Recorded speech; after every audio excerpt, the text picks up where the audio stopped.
Hi, everyone. Welcome to this informational webinar on the 2023 Buy Local Buy Wisconsin grant program that is administered by the Wisconsin Department of Agriculture, Trade, and Consumer Protection, otherwise known as DATCAP.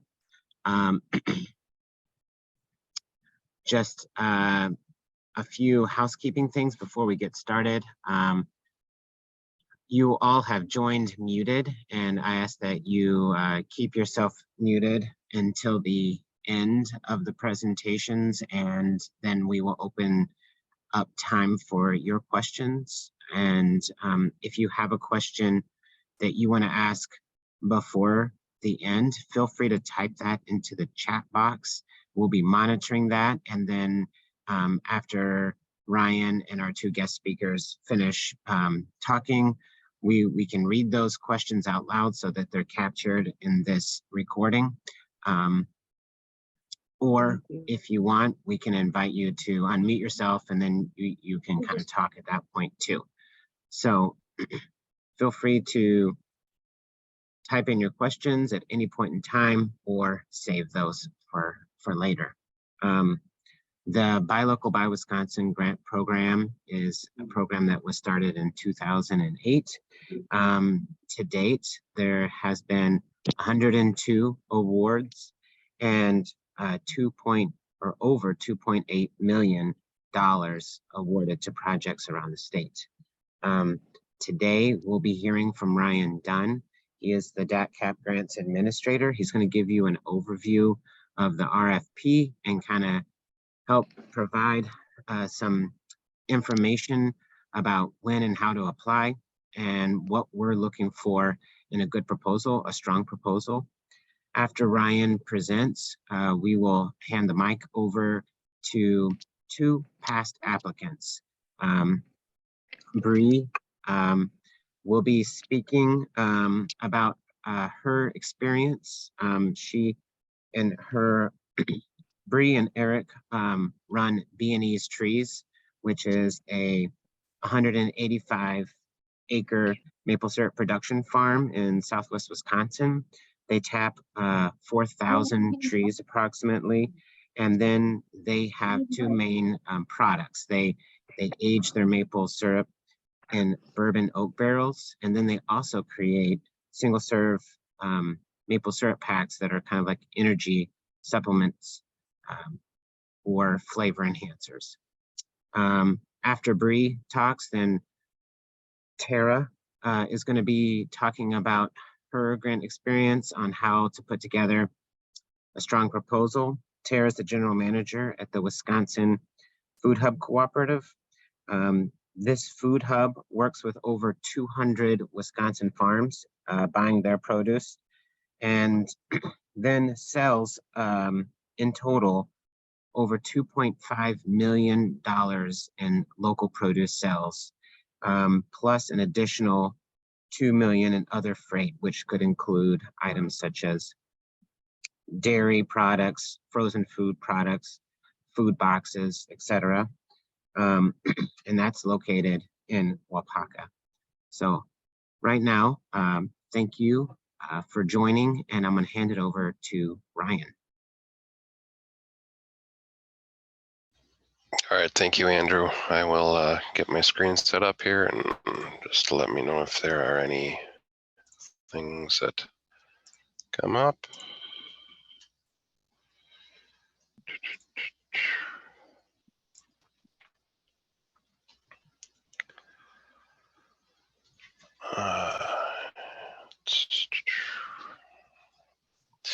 Okay. Well, welcome to the 2023 Buy Local Buy Wisconsin grant webinar. My name is Ryan Dunn. I am in the Division of Agriculture. Yes. We're not seeing your presentation anymore. You're not. Okay. Oh, okay. Better now? Thank you. Yep. Gotcha. Okay. So thanks for coming on. I wanted to kind of run through the BLBW grant and the RFP and highlight some of the things that we're looking for, what makes a strong proposal, and just kind of walk you through the process. Buy Local Buy Wisconsin grant, first and foremost, is an economic development program designed to help Wisconsin ag and food industry find ways to improve food production, processing, marketing distribution. The ultimate goal is to expand Wisconsin's local food system. We seek to increase awareness and consumption of locally produced foods and increase production and improve distribution of foods and related products. Just a few numbers from the last 6 years shows how many applicants we've had, how much money was requested, the total funded applicants, and the award amounts that we had. One thing that is important to note that we will prorate awards at times. So if we see a strong application, or if we see multiple strong applications and we can't fund them all at the full amount, we'll prorate the award and give you a portion of what you're seeking. Eligible applicants, though, for the program are processors using Wisconsin ingredients, which make up 51% of their product by weight. If you're purchasing Wisconsin products, must list suppliers and the product used. This is in the application period. Collaborations and partnerships are allowed between any public or private organization. You also must supply 2 years of profit and loss statements or sales figures. The important thing here is that this is not, the grant program isn't for startups or feasibility studies. We want to kind of help you take the next leap in your business, and hopefully the grant will catapult you to that next level and also help you stay there. That's going to be a sustainability part of the application that we review and is mentioned in the RFP. As far as eligibility requirements, there's a 1-to-1 match. So for every dollar granted, the grantee must match that same dollar. I get some questions sometimes about greater matched amount. So if you applied for a $25,000 grant and you're matching $100,000, that does not increase your chances to get a grant award. Private farms or agribusinesses applying must sell at least 51% of their products locally. Value-added food businesses or processors must be purchasing or growing at least 51% of their product ingredients locally. If you've received a buy local grant within the last 4 years, you're not eligible. If you have any other grants within our division, especially crop dairy processor or meat processor, you're not eligible. Project award amounts range from $5,000 to $50,000.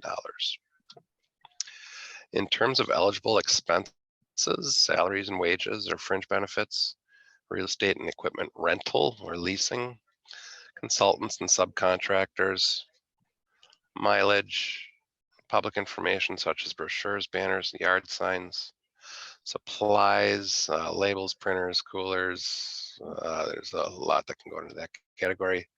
And equipment, which is valued at less than $5,000 per unit item. So it's I get a lot of questions on the equipment piece, and if it's per unit item, like I just noted. So if you had, for example, labels and they cost 5 cents per label, we can purchase well in excess of $5,000 of them, since the per unit cost is less than 5,000 per. Ineligible expenses, administrative or overhead costs not related to the grant project.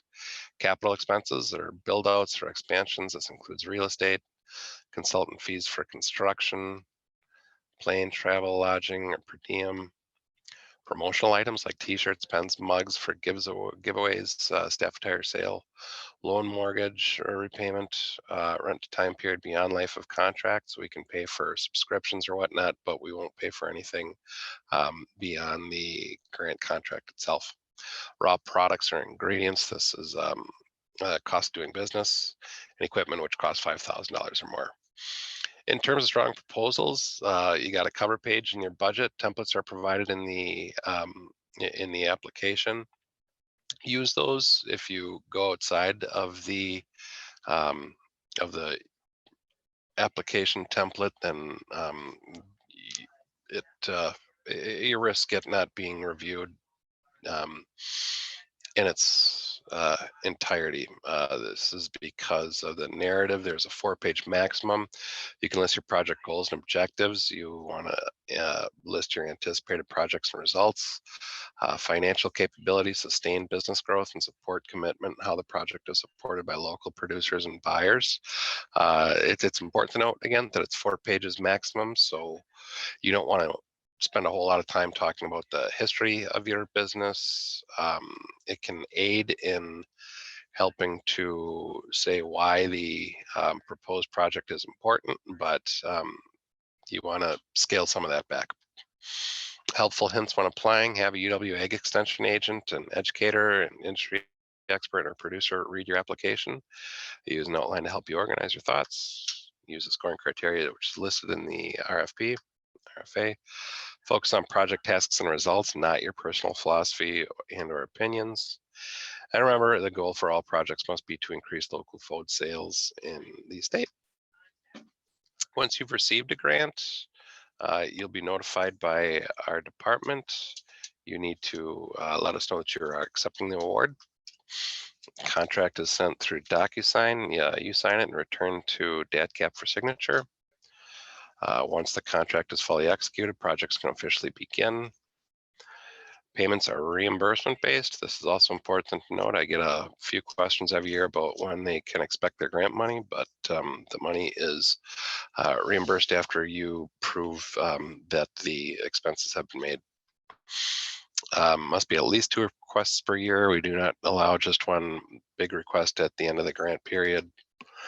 25% of grant funds are retained until a final report is received. There are also semi-annual reports due twice per year, and then the final report as well. That is the extent of my presentation right now.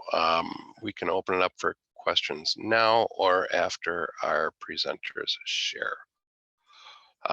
Andrew, what would you like to do on that one? It doesn't matter to me. I think if we could just hold all questions to the end, that might be a little bit easier. That sounds good on my part. Okay. Next, we're gonna have Bree join and present about her experience. Hello, everybody. Can you see me? Can you hear me? Yep, you look, and we can hear you and see you. Perfect. So my name is Bree Breckel. I am the B of B&E's Trees. We have a maple syrup farm out north of Viroqua, Wisconsin. And we're currently rebranding all of our products under the Embark Maple name. As Andrew said, we've got the farm. We do our bourbon barrel aged maple syrup, as well as our Maple Energy, which is a maple-based energy product for outdoor adventuring. So used as an athletic gel, used as a hydration aid, or in camp cooking and cocktails. So a couple different value-added products coming off of our farm.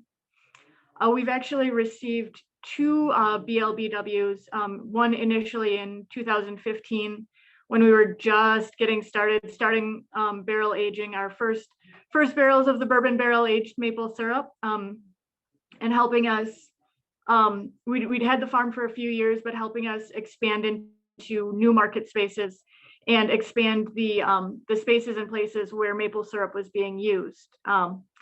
So finding, just like the grant was intended for, expanding sales of maple syrup, of Wisconsin-based products.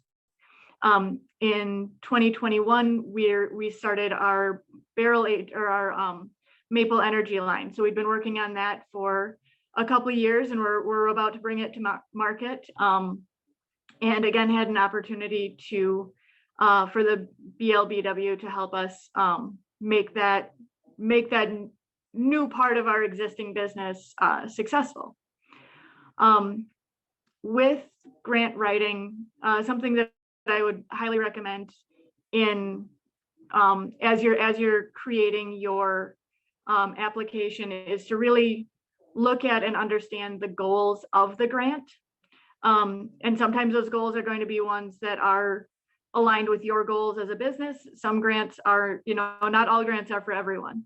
So making sure that you're aligned on your goals. And I get, like, one way that I do that is just getting out note cards, writing out, piece by piece, goal by goal, what the grant is looking for, and then have a corresponding note card of what are we doing that matches that. How are what is being looked for and what we're providing, how do they match?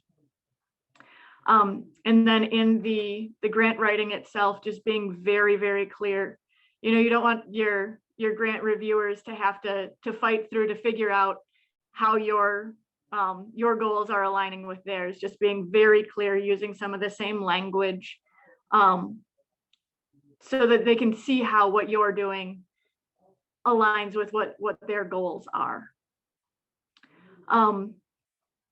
Another thing that I would recommend in the budgeting is making sure that the things that you're applying for are things that are going to be smooth for reporting. So if you're planning on doing a lot of really small purchases and then getting, you know, like a lot of supplies, small sorts of things, remember that every like $1.21 needs to be, you know, tracked and reported. Sometimes those smaller expenses are harder to track than if you're doing, you know, looking at budget items that are more, you know, wages. Here's a chunk. But of course, those, you know, smaller supplies are, if that's what you're needing, that's where you should look at that for. But just as ease of operations goes, just considering that when writing your budget and what you're looking for from the grant. I also, one thing that I do is we use QuickBooks for our bookkeeping, and I use the tag feature. So like when I'm categorizing an expense, if it's something that I know is an eligible expense for the grant, I just tag it with grant eligible. And then when I'm doing the reporting, I can just pull a report, have all of those eligible expenses right there. So that's a big improvement, using that feature of our accounting software that's built in there, to really help with, you know, making it clear both on our end and on the reporting end. And then just looking at making sure that your timeline and the timeline of the grant align. It is a reimbursement. So if you're, you know, you see the grant availability right now and you need something in 2 months, that's not going to help. You know, that's you've got to make sure that you can work you know, are in a financial situation where you can make the payments and then get the reimbursements, and just being efficient with your time and cash flow that way as well.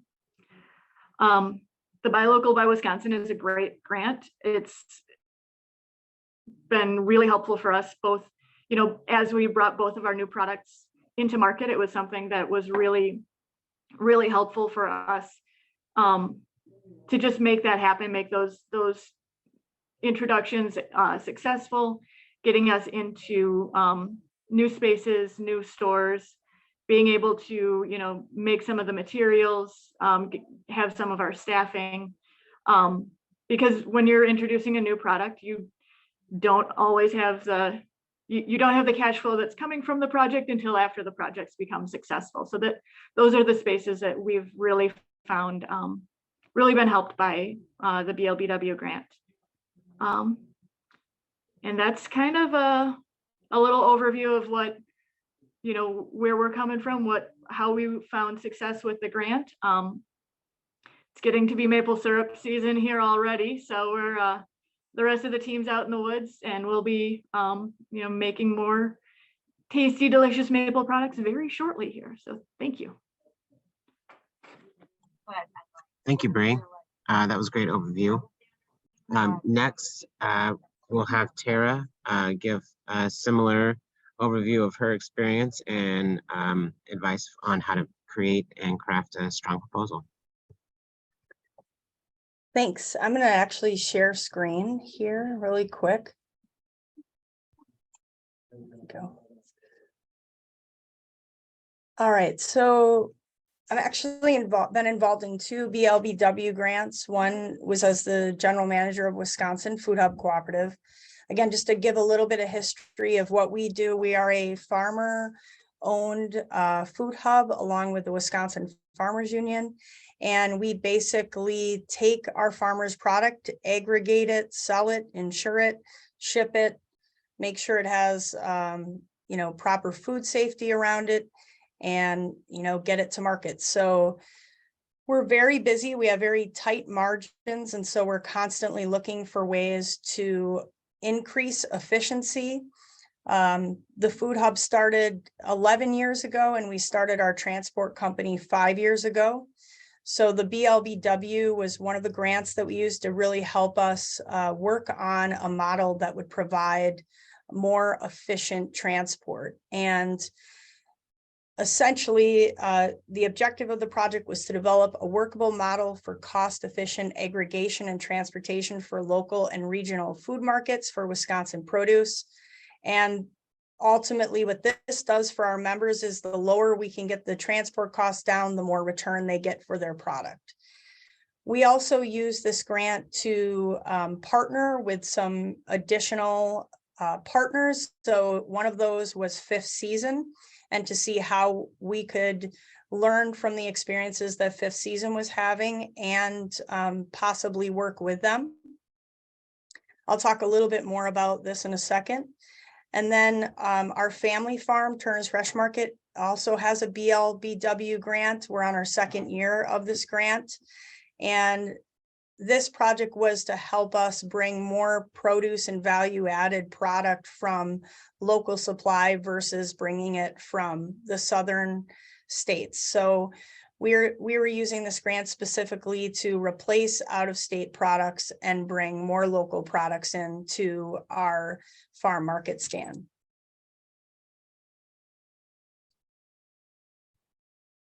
So I really liked what Bree said, and so I'm just going to pick up on some of the things that she said. Not every grant aligns with the project that you have in mind, so you definitely want to make sure that what you're doing aligns with the objectives of the Buy Local, Buy Wisconsin grant. In our case, both of the projects that I worked with aligned very perfectly with this grant. Again, one of the things that Ryan said is that it's not a preliminary grant or for a feasibility study. So you want to have already done your research and figured out what your project is. But it's still a very good way, as Bree said, to try out a new project and collect data for which you wouldn't be able to do if you didn't have the cash flow of the grant. When you're picking your project and writing your grant proposal, you want to be realistic because you're going to need to track it, measure it, and report it. And so if it's not realistic, you're going to find yourself, wishing that you hadn't put down anything that would be like hyperbole. So you want to make sure that you can write clear objectives that you can measure, have those set and clear benchmarks, and then be able to report on those objectives and how you're doing with them. These are great ways, as Bree said, if you're just starting out or to improve your business. In the case of the Food Hub, we were just starting out our transport company. So this was a great way for us to improve upon our logistical efficiencies. With Turner's, we've been around since 1963, but this was a bit of a risk for us to try more expensive local products. So it was a great way for us to take the risk off of that and feel okay doing that. Again, it's also a great way to partner. So, we partnered with Fifth Seasons on this grant. We were able to have conversations with them that we wouldn't have otherwise found time to have, and make sure that we were understanding each other's model and learn from each other's model.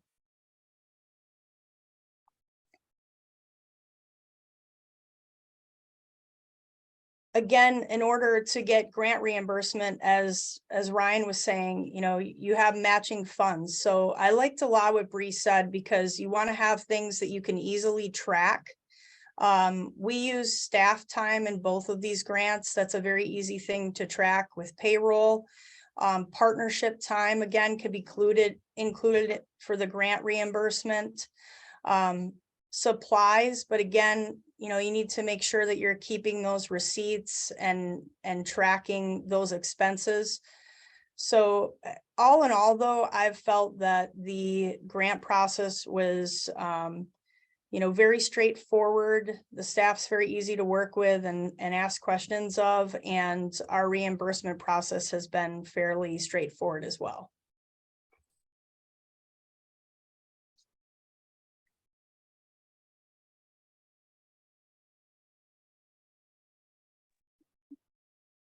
Great, that was super, Tara. Thank you very much. There's a few questions that have come in the chat, and I want to take the time to go through those. Some of those questions, I think, Ryan, you're better suited to address. There's some technical questions that might be RFP related. The most recent question comes in, our costs for hiring a grant writer to provide support on the application preparation and eligible expense?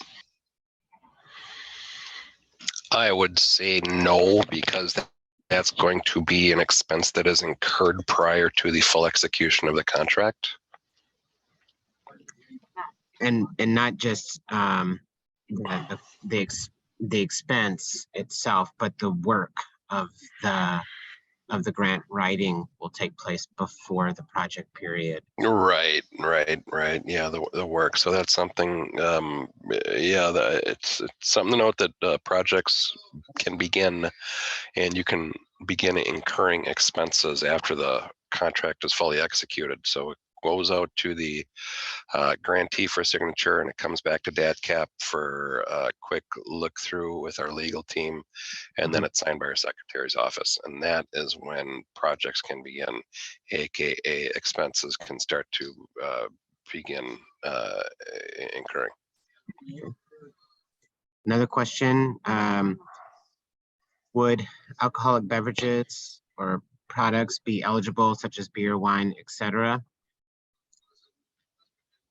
As far as an eligible expense, or as far as a project? I think the question is more about a project, like supporting a brewery or a Yes, winery. absolutely. Yeah, we've done quite a few of those in the past. Next, the question is, what if a nonprofit is applying on behalf of a group of producers and value-added food makers to cover collaborative marketing consulting? Would that be eligible or allowable? Yeah, that would be allowable. You would want to make sure, again, the nonprofit is the one that is the applicant, so they're going to be in charge of all reporting and whatnot. But yeah, we've got a lot of collaboration that goes on between entities when it comes to this program as well. And then another question, does this grant only apply to food products, or could it apply to other Wisconsin grown non-food products as well, such as pumpkins or cut flowers? Well, you could certainly make the argument that it's that pumpkins are a food product, but the spirit of the grant program is to enhance the local food sales.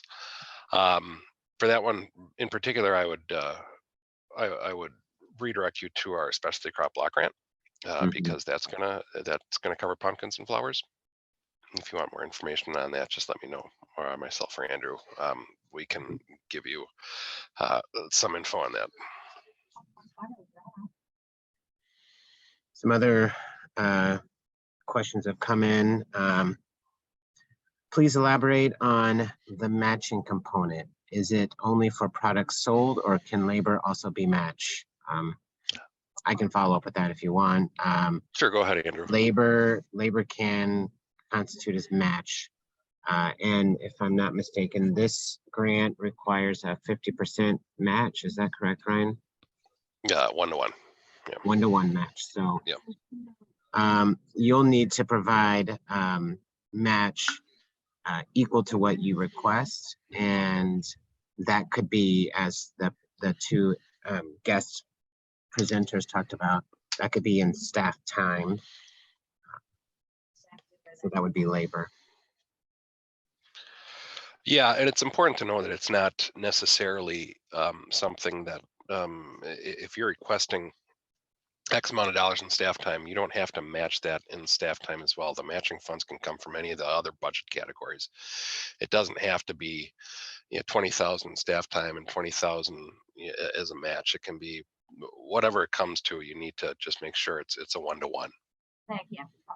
Good point. But once you look at the budget categories, those matching funds can come from anything. Yeah, and the match, like Ryan said, doesn't have to be from the same budget category, but match has to be from one of the eligible expenses. Right. We treat matching expenses the same way as we do for the exact same way as we would for reimbursement. So if you're purchasing a piece of equipment, that wouldn't be eligible since it's not an eligible expense. So therefore it's not eligible for match either.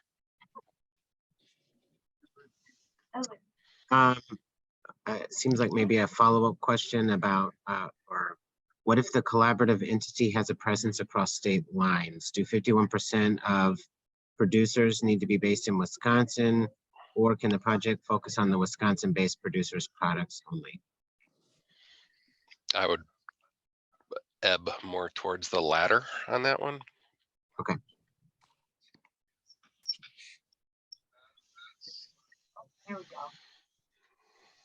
So I have a question. If anybody, Yes. my name is Yao Asari. I'm the owner of Gold Coast Candy LLC. So what we are attempting to do is to we currently have a co-packer who is actually producing our product for us. We are actually looking to purchase this said co-packer. And I guess the question I had was whether the grant would be, this would be something that the grant would be eligible for. For co-packing? Well, not for co-packing, for purchasing our co-packer. We're a company that is using a third party to manufacture our product. She wants to sell the business. We want to buy it. Right. What's the unit cost on that? The unit cost on the entire purchase? Well, on the co-packer. Well, on the co-packer, we have several different products that she's doing for us. So we want to purchase the business for about 85,000 plus inventory. Inventory. So we are obviously going to go ahead and do some self-financing on that. But we were wondering if this would actually be eligible for that. Purchasing the business itself, no, it would not be eligible for. Okay.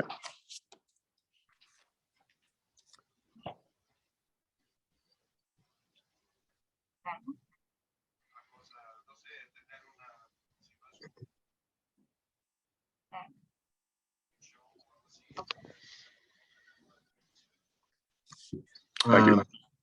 You're welcome. Thank you for the question. Another question. Ryan, do you know of any examples, or do you have any further explanation about types of agricultural tourism that would fit in this grant program? Sure. One of the grants we funded last year is for the agritourism in Manitowoc. I'm not. If you give me 1 second, I can give you a little bit more information. We funded the Manitowoc Area Visitor and Convention Bureau, and they gave us a pretty good application, Wisconsin Coastal Food Trail for $8,000, and that was about various places along the Coastal Food Trail. So let's see. They pair produce, honey, wine, beer, cheese, butter, milk, meat, fish, bakery, chocolate, and more. So that was one where it really helped to kind of spread the grant dollars around the various businesses. So I hope that is helpful. Mhm. The next question, if this is dairy related, such as making yogurt, caramel sauce, dips, or cheese spreads, could the funds be used towards licensing a dairy? According to what I see in the RFP, fees for licenses, trade shows, or events, those are ineligible. Is that correct, Brian? That is correct. Yeah. Yeah.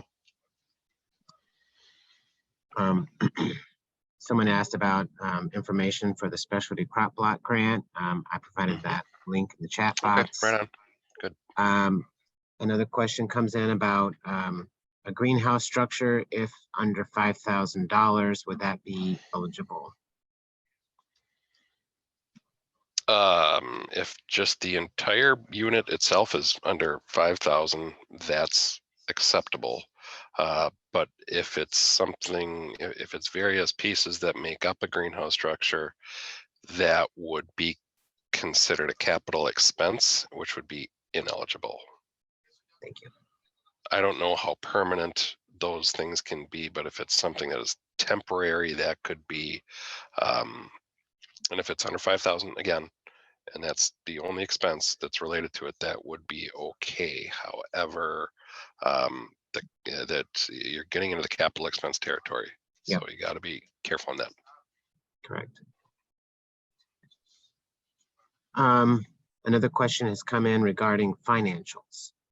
Is a dollar amount of the total past 2 year sales figures adequate, or does the grant require a more detailed line item list of figures by product for the financials and that P&L requirement? No, that would be acceptable. Do you need like P&L, the total sales figures per year for 2 years, or just a total? Either one is fine. Okay. And then another question, would a packaging machine qualify for this grant program? It's all about that $5,000 threshold. Yep. It sounds like this is going to be a piece of equipment, so then it has to be under that $5,000. Yep. All right, that is all the questions that I see in the chat box right now. Are there any others out there? If anyone wants to unmute themselves, feel free to ask a question for Ryan or Bree or Tara.